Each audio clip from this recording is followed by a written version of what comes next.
Assalamualaikum warahmatullahi wabarakatuh.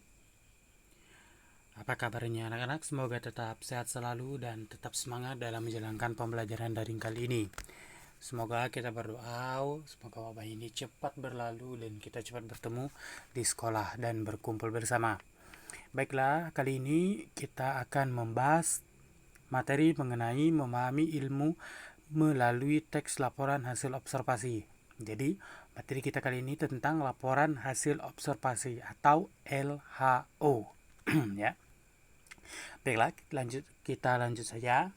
Jadi, kegiatan observasi atau pengamatan pada dasarnya merupakan kegiatan sehari-hari yang sering kita lakukan. Akan tetapi, tidak semua kegiatan yang diamati itu disebut observasi.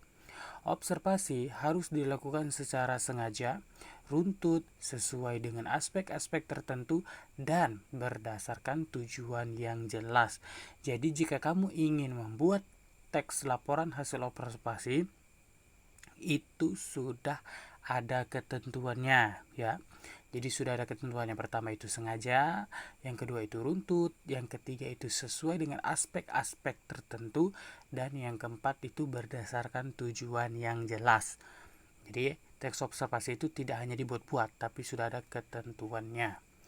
Yang berikutnya, menurut Kamus Besar Bahasa Indonesia, observasi adalah peninjauan secara cermat, ya. Observasi adalah kegiatan pengamatan terhadap keadaan, objek atau peristiwa yang akan diteliti.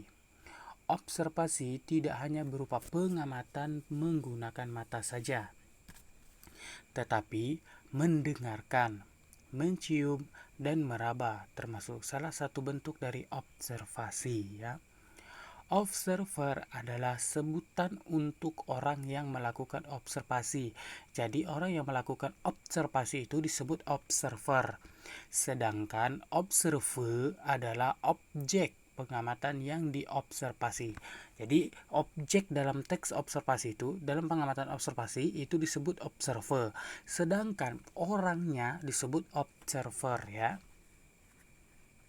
Yang berikutnya, informasi hasil kegiatan observasi dapat dituangkan dalam bentuk teks. Nah, jadi informasi ini dapat dituangkan dalam bentuk teks, yaitu teks laporan hasil observasi, ya.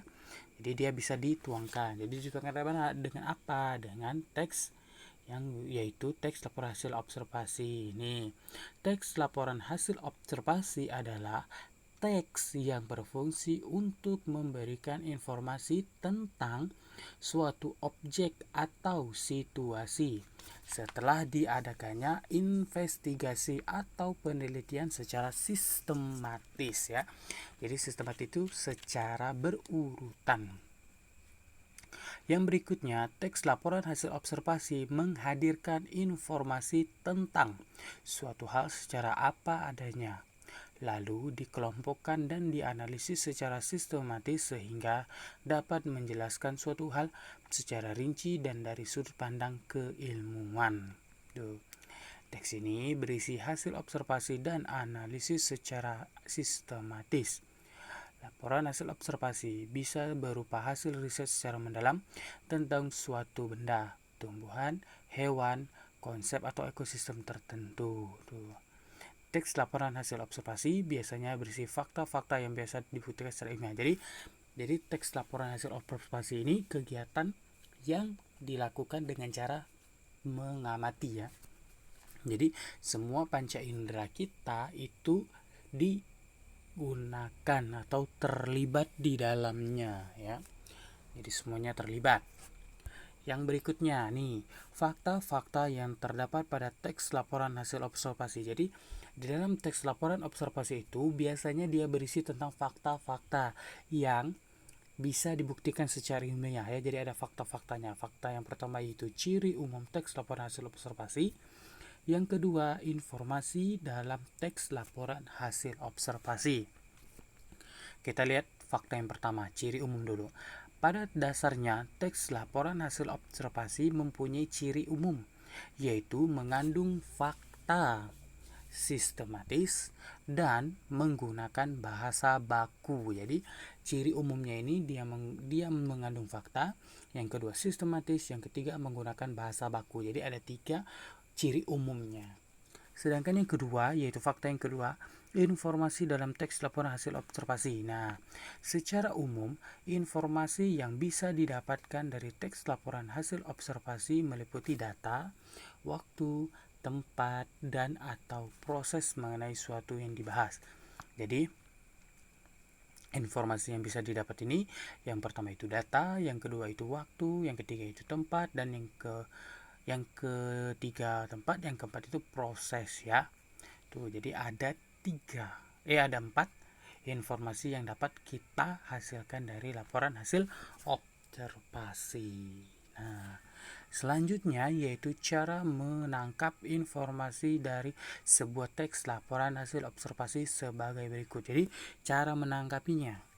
Nah, kalian pasti tahu apa-apa saja yang harus kalian tangkapi kan. Misalnya kalian mendapatkan suatu teks, jadi teks tersebut harus ditangkapi. Nah, ada caranya nih. Jadi cara untuk menangkapi informasi dari laporan hasil observasi itu ada 2.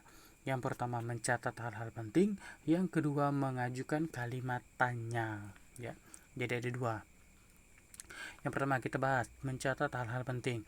Untuk mencatat hal-hal penting, terlebih dahulu pembaca harus memahami hal yang dibahas dalam teks. Selanjutnya barulah mencatat hal-hal penting yang tercatat dalam teks ya. Jadi kalian catat dulu hal-hal penting di dalam teks. Jadi caranya bagaimana? Kalian harus membacanya sampai selesai. Tuh baru bisa. Terus yang berikutnya, cara yang kedua yaitu mengajukan kalimat tanya. Nah, untuk menanggapi informasi dalam teks laporan hasil observasi yaitu dengan mengajukan kalimat tanya. Kalimat tanya yang bisa digunakan adalah apa, siapa, kapan, di mana, mengapa, dan bagaimana terkait isi teks. Atau bisa juga kalian menggunakan kalimat tanya. Kalimat tanya singkatan dari kalimat apa, mengapa ini adik Simba ya. Adik Simba apa, siapa, kapan, di mana, mengapa, dan bagaimana. Atau kalau dalam bahasa Inggrisnya 5W plus 1H. Nah, itu dia. Tuh ya. Jadi ini cara menanggapi teks laporan hasil observasi. Nah, kalau kalian ingin lihat contoh dari teks laporan hasil observasi, silakan kalian lihat di buku siswanya yang berjudul Rawa ya, yang berjudul Rawa. Nah, ini adalah contoh dari teks laporan hasil observasi. Jadi jika kamu masih bingung bagaimana sih maksud dari teks laporan hasil observasi itu, nah kamu lihat saja buku siswa kamu yang berjudul Rawa. Itu contoh dari teks laporan hasil observasi ya. Yang berikutnya, materi yang berikutnya yaitu menyimpulkan isi teks laporan hasil observasi. Nah, untuk menyimpulkan isi teks laporan hasil observasi, kalian harus menemukan gagasan pokok di dalam teks tersebut. Nah, jika kalian ingin menyimpulkan teks laporan hasil observasi, kalian harus menemukan gagasan pokoknya. Gagasan pokok ini dia berada di awal. Biasa dia berada di awal paragraf, di akhir paragraf, atau di awal dan di akhir paragraf, atau campuran ya. Jadi gagasan pokok ini berada di awal paragraf atau disebut juga dengan deduktif, di akhir paragraf atau induktif, atau di awal dan di akhir itu disebut campuran ya. Di awal dan di akhir paragraf itu disebut paragraf campuran. Nah, jika kalian ingin menyimpulkan, kalian harus menemukan dulu gagasan pokoknya ada di mana.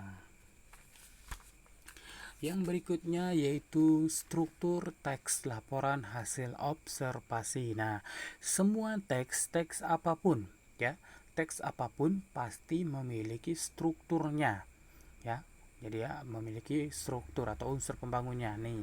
Struktur teks laporan hasil observasi merupakan unsur pembangun teks sehingga bagian-bagian teks tersebut saling berhubungan dalam mendukung keseluruhan isi teks. Nah, Struktur teks juga berfungsi sebagai pembeda suatu teks dengan teks lainnya. Jadi setiap struktur, selain saya sebut tadi setiap teks memiliki struktur, struktur ini juga berfungsi untuk membedakan antar teks.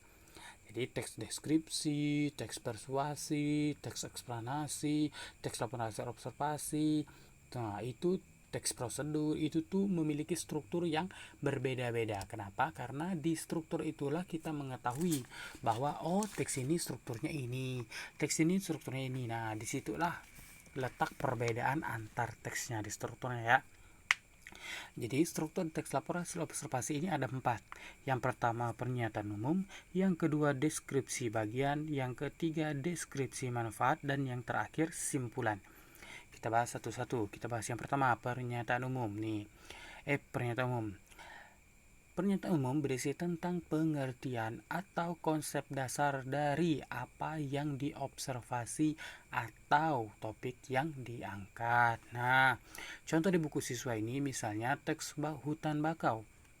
Berarti harus menjabarkan dahulu tentang definisi atau konsep hutan bakau secara umum. Nah, jadi pernyataan umum ini pokoknya atau pembukanya dulu. Kalau kamu di sini dia hutan bakau, berarti kamu harus menjelaskan apa itu hutan bakau, di mana terdapat hutan bakau, ciri-ciri hutan bakau. Nah, itu termasuk masuk ke dalam pernyataan umum.